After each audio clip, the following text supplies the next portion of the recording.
Bonjour à tous. Merci beaucoup d'être à l'écoute de cette émission, chers amis. Isabelle avec vous.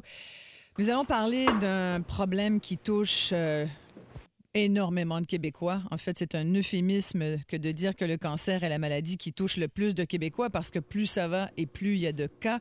Notre première invitée de ce matin, elle, est en train d'essayer de passer à travers un 4e cancer. Elle se bat avec une force incroyable. Au Québec, on estime qu'il y a entre 55 000 et 60 000 nouveaux cas diagnostiqués par année. Imaginez, là, toutes les 11 minutes, il y a un Québécois qui apprend qu'il a un cancer.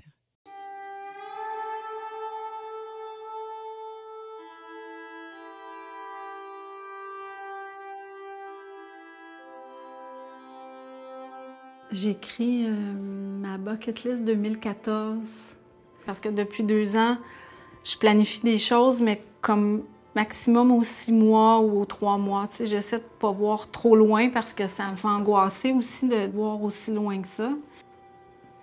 Puis j'ai vu mon médecin fait 2 semaines ou 3 semaines.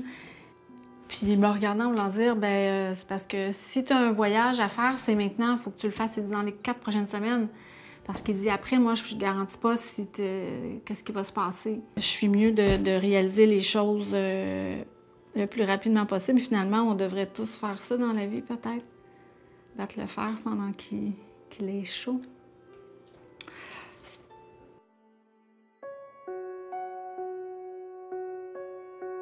Aujourd'hui, c'est mon 4e cancer. En fait, c'est des métastases au foie qui sont dues à un de mes 2 cancers du sein.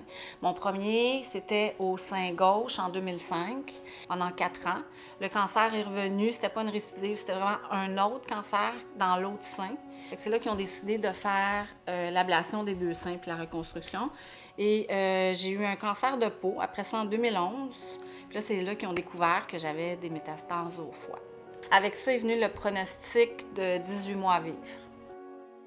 Quand j'ai appris que j'avais un 4e cancer, j'ai décidé de me faire tatouer sur la tête un phénix. Parce que le phénix, ça renaît de ses cendres. Je trouve que c'est une belle symbolique, puis je me sens comme ça. Bonjour Nathalie. Bonjour Joanne. On est prête pour le traitement. On va commencer avec les signes vitaux.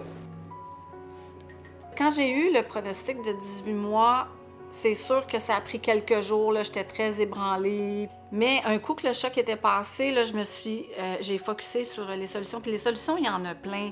Puis tu ne sais pas si ça marche ou non tant et aussi longtemps que tu ne les as pas essayées. Aujourd'hui, c'était mon 18e traitement de chimiothérapie. On arrive à la fin. Et puis, à chaque fois que je fais mes traitements de chimiothérapie, je signe mon sac de chimio. J'écris un petit mot dessus, merci de m'aider à guérir, ou un petit mot d'amour comme ça. Adieu. C'est correct. Je crois au pouvoir des mots. Ça a beaucoup de vibrations, un mot, ça porte quelque chose. Puis aujourd'hui, j'écris adieu dessus. Je veux qu'ils comprennent que je ne veux plus le revoir. Tu sais. Appuyez le bras. Comme ça, est-ce que c'est plus confortable? Oui. C'est mieux. J'ai les doigts dans la glace parce que le produit peut faire tomber les ongles. Avec la glace, ça l'atténue un peu les effets secondaires. On voit souvent dans le traitement des gens qui répondent mieux que d'autres avec le même médicament. Il y a donc des variabilités de réponse au traitement, que ce soit en chirurgie, en radiothérapie ou en chimiothérapie, et il y a des variabilités de réponse en fonction du mode de vie aussi. Ce qu'on appelle mode de vie, c'est avant tout le tabac. La première cause de tous les cancers, c'est le tabac. Et la deuxième, qui est en train, dans les pays industrialisés, de devenir équivalente au tabac, c'est ce qu'on appelle les habitudes de vie. Ça comprend la surcharge de poids, ça comprend le manque d'exercice et ça comprend la mauvaise alimentation. Et au niveau du Canada, des pays industriels, c'est le mode de vie qui est responsable de 70 des cancers. Je demande rien, j'ai lâché prise, je fais ce que j'ai à faire, puis les bonnes affaires m'arrivent. C'est comme, ah, ben là, je peux pas mourir, j'ai pas le temps de mourir, j'ai bien trop d'affaires à faire, tu sais, tout le temps dans 10 millions de projets. Ce serait de me mentir que de me dire que j'en aurai plus jamais, étant donné les métastases que j'ai. Moi, ma maladie, c'est incurable. Fait que c'est sûr que même si j'ai une pause de 2 mois ou 6 mois, un jour ou l'autre, ça va revenir, puis je vais devoir recommencer. Tout est beau. Ça va fonctionner pour 1 heure. Je te reviens. Dès que ça sonne, de toute façon, je te l'écoute. Je suis pas très loin. OK, merci. Bienvenue. Dans 2 semaines, j'ai un scan à savoir si mes métastases sont encore stables ou si elles ont diminué. Si tout est beau, j'ai une belle pause de 2 mois en fait pour tout l'été.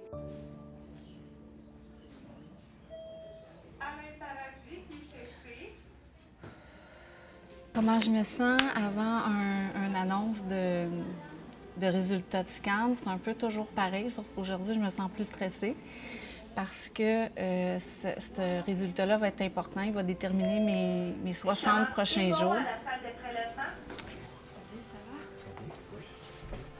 Ce que j'aime de mon oncologue, c'est qu'il est très réaliste. Il n'a pas peur de me dire les vraies affaires. J'ai vu les images avec le radiologiste hier et il y a encore une bonne réponse du traitement. OK. Les 2 métastases dans le foie continuent à régresser. C'est vraiment rendu de plus en plus petit. Wow, c'est super. Puis, je C'est dirais vraiment comme... une bonne nouvelle. Oui, c'est une bonne nouvelle. Mais actuellement, ça continue à répondre, ça continue à diminuer. Et le choix de réduire la dose me serait mon premier choix pour voir si tu vas avoir moins d'effets secondaires et continuer à bénéficier du traitement encore. OK. Je pense que ça serait ça qui serait le plus sensé. Sincèrement, je m'attendais à un autre résultat que ça parce que j'en avais vraiment besoin de ces 2 mois de repos-là. C'est juste parce que j'avais vraiment besoin de cette pause-là, puis j'avais plein de projets, mais c'est correct. OK. Ce qui a été démontré, c'est que les gens qui avaient un esprit combatif, c'est-à-dire quelqu'un qui va regarder la vie devant soi plutôt que la mort, qui va être aspiré par des projets de vie, en passant souvent, on va dire à quelqu'un qui se sait atteint d'une maladie incurable, laisse tomber tous tes projets. De toute façon, tu ne pourras pas les réaliser. Alors, c'est important de dire que les projets, ça nous tient en vie. Et même des projets à long terme, les réaliser. Pendant qu'on fait ça, il y a des hormones qui sont déployées à l'intérieur de son corps qui vont renforcer le système immunitaire et évidemment donner un sens à la vie. Mais raconte-moi tes projets, c'est quoi que tu... Bien, c'est sûr que j'avais mon exposition, j'avais le voyage avec ma fille, je voulais me remettre en forme, tu sais, déjà, juste ça, c'était important parce que je me disais, si je suis pas en forme, je passerai pas au travers, tu sais, de la chimio. Là, je suis vraiment fatiguée, puis en même temps, je vois bien qu'il y a des résultats, puis que c'est important de continuer. C'est juste ça. Ouais. J'ai trouvé ça super difficile parce que là, je vois plus le bout, tu sais. Le discours qui m'a amené, c'était comme, ben il va falloir que je fasse avec finalement jusqu'à la fin de mes jours. Il y a des cas spectaculaires de patients qu'on pensait qu'ils seraient morts dans quelques mois, qui survivent des années, puis il y a des patients qui meurent en quelques semaines. Il n'y a pas de norme là-dedans, c'est du cas par cas. Quand le pronostic est arrivé, tu sais, je pouvais pas croire qu'après tout ça, j'arrive au bout, puis que tout va s'éteindre là, en l'espace d'un an, 1 an et demi, puis que ça va être fini, là. Je pouvais pas croire ça, là.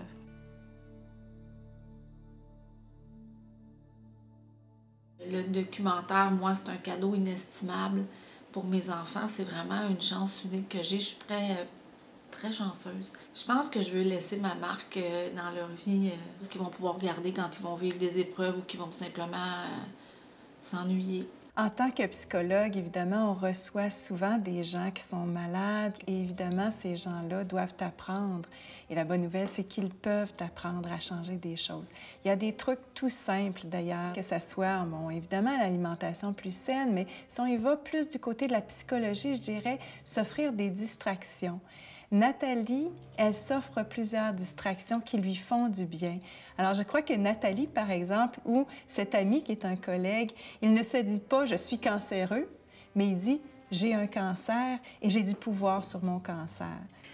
Quand tu as un pronostic comme ça, avec un délai, il y a de quoi vraiment devenir cinglé parce que tu as l'impression d'être un 911 ambulant. C'est un stress qui est quotidien.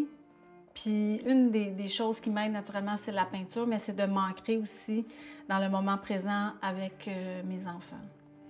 De faire ça, ça élimine tout mon stress, puis je suis là maintenant. Ça me permet de lâcher prise aussi. Fait que finalement, ça me sauve la vie. Ça m'a sauvé la vie peut-être à quelque part.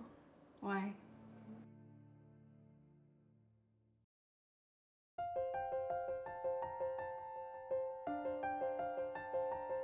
Moi et mon amie Annie, on a décidé de faire une exposition ensemble. On se comprend bien, les deux, dans ce qu'on vit. Elle aussi, elle a eu un pronostic de 18 mois, il y a 2 ans qu'elle a dépassé, mais est en récidive présentement. Le titre de l'exposition, c'est « Je m'expose ». C'était « Je m'expose de toutes les façons » parce que les deux, on n'a pas de tabou à parler de notre maladie. Puis au contraire, on trouve qu'il faut en parler. Puis plus tu en parles, plus tu reçois de l'amour aussi. C'est le but de la soirée. Merci, merci. Ce soir, Nathalie m'a demandé si c'était possible de présenter en quelque sorte la soirée et ça m'a vraiment fait plaisir parce que ce sont 2 femmes vraiment inspirantes. Regardez si c'est beau, c'est tellement magnifique de voir cette image-là.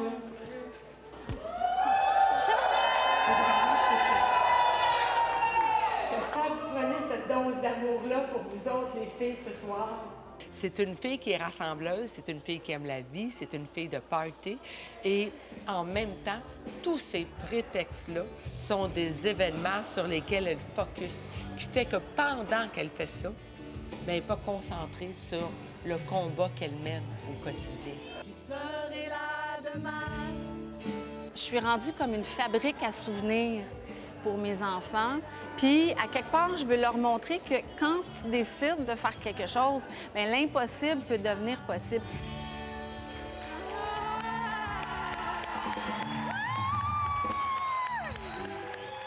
C'est fou parce que Nathalie, c'est pas une femme qui faisait de la peinture, c'est pas une femme qui faisait des toiles. C'est un talent qu'elle s'est découvert à un moment donné parce qu'elle a cherché à s'évader.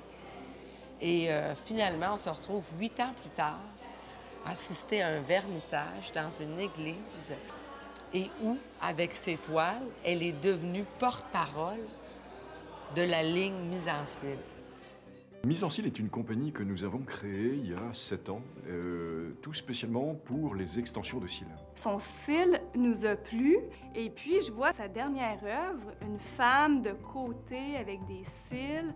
Puis j'ai dit, Colin, c'est Mise en Cils, ça. On a mis ces toiles sur des trousses, on a mis des toiles sur des affiches, sur des murs, sur des abribus. Le rayonnement de Nathalie maintenant est partout, en Suisse, en Belgique, dans les Caraïbes, et dans une 30aine de pays.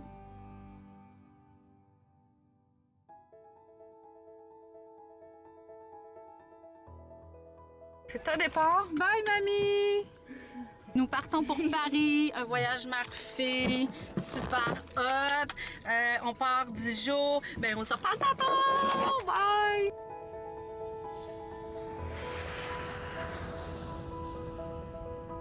Alors, nous sommes à Paris. Nous sommes en train vraiment de réaliser un rêve. Moi, mon rêve, c'était de faire un voyage seule avec ma fille. Et puis ma fille, pour elle, bien, c'était de voir Paris. J'ai vécu une expérience là-bas de Superstar. C'était vraiment étrange, avec Mise en Cils. Ça fait vraiment chaud au cœur, puis tu te dis, tu sais, des fois, tu es dans ton salon, puis tu dessines tes petites choses, puis tu vois pas la répercussion sur la vie des gens. Puis là, je me suis dit, ah, mon Dieu, on est rendu à Paris, dans une boutique, je mets mes trucs en valeur. Ben, je vous présente ma fille, Chambrière. Puis ma fille qui était avec moi, puis qui est timide, elle a vécu ça comme « Oh mon Dieu, ma mère est connue là-bas, tu sais. » Puis j'ai découvert ma fille à travers plein de situations que j'aurais pas pris le temps de découvrir ici. Puis oui, j'étais nostalgique à certains moments. Je me disais « Oh mon Dieu, je vais pas m'en aller, là. » J'ai tellement de choses à vivre encore. C'était juste wow, là, c'était un de mes rêves. Puis c'est là que je me suis rendu compte que moi et ma mère, on s'entend vraiment bien puis on a une belle complicité. On s'est rapprochés, on a discuté beaucoup, on a vraiment fait la Dolce Vita, ça a été extraordinaire.